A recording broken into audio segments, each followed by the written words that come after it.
Hello, कशा आहात सगळे? तर आज ना आमच्या घरी श्राद्धाचं जेवण होतं, त्यामुळे पटापट आवरायला घेतलं. म्हटलं चला पटकन उंबरठा धुवून टाकते आणि त्याला थोडंसं सजवून देते. असं फुलाने सजवलं मी आणि त्यानंतर मला ना कुकरमध्ये डाळ टाकायची होती.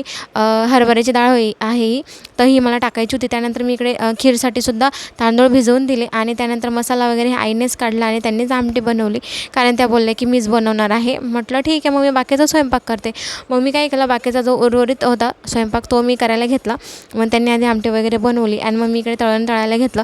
मी आधी कुरडई वगैरे तळून घेतली आणि मग उडदाचा पापड आणि त्यानंतर मग आमच्याकडे नागलीचे पापडसुद्धा होते, मग ते सुद्धा तळून घेतले. आणि त्यानंतर मग हे तळण्याचं काम माझ्याकडेच असतं नेहमीचं. आणि हा आला लगेच अंशू आणि मला बोलला की मला दे आधी. मग त्याला आम्ही दिलं. सगळ्यात अगोदर त्याचाच मान असतो आमच्या घरी.